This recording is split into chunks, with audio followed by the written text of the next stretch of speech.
an enraged U.S. President Donald Trump and a prominent Republican senator who fears the country could be edging toward chaos engaged in an intense and vitriolic back-and-forth bashing on social media Sunday, a remarkable airing of their party's profound rifts in political discourse that might once have seemed inconceivable. The Republican Party's foreign policy expert in the Senate felt compelled to answer his president's barbs by tweeting, "It's a shame the White House has become an adult daycare center. Someone obviously missed their shift this morning. It's a shame the White House has become an adult daycare center. Someone obviously missed their shift this morning," said Bob Corker in an interview Sunday with the New York Times. Corker said Trump could set the U.S. on the path to World War III with threats toward other countries.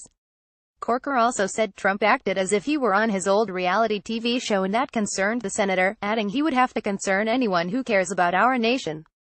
Corker also said his concerns about Trump were shared by nearly every Senate Republican, the paper reported.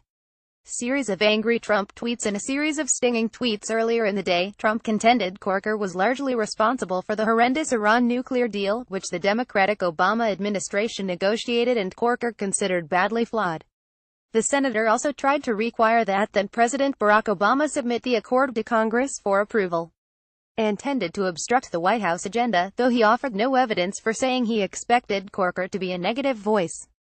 Begged for Trump's endorsement in his 2018 re-election, then opted against seeking a third term when Trump declined, showing the senator didn't have the guts to run. The Associated Press reported that Trump, in a private meeting in September, had urged Corker to run.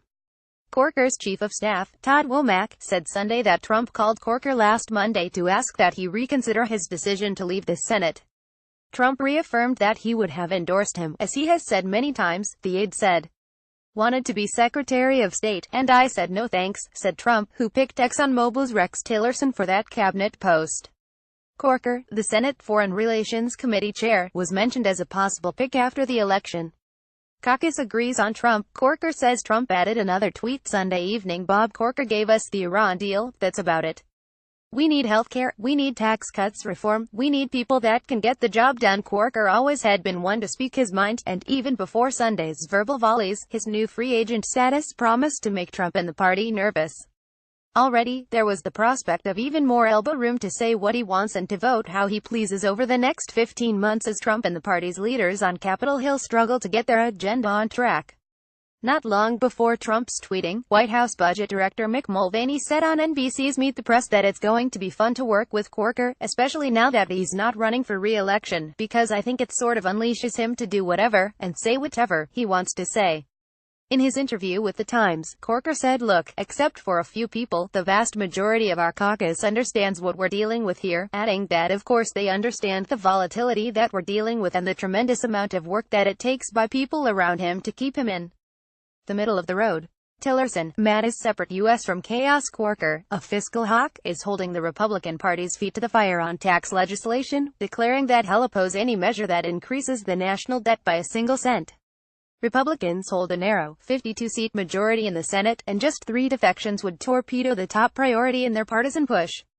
Corker delivered a rebuke of the Trump White House after the president's provocative tweets undermined Tillerson's diplomatic efforts to resolve the crisis with North Korea. Corker said Tillerson, along with Defense Secretary Jim Mattis and White House Chief of Staff John Kelly, are those people that help separate our country from chaos.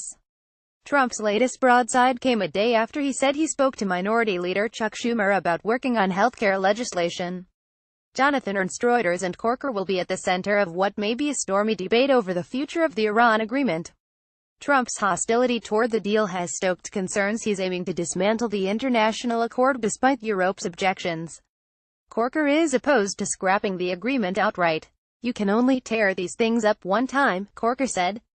"It might feel good for a second. But one of the things that's important for us is to keep our allies with us, especially our Western allies."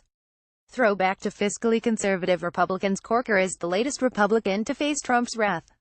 The president in recent months has lidden to Senate Majority Leader Mitch McConnell over the failure of the party to repeal and replace Obama's healthcare law, and specifically targeted Senators John McCain and Lisa Murkowski for their opposition to health legislation. Sen. Lisa Murkowski, a Republican from Alaska, speaks in Washington in 2015. Murkowski has faced criticism from Trump recently over her opposition to Republican healthcare legislation.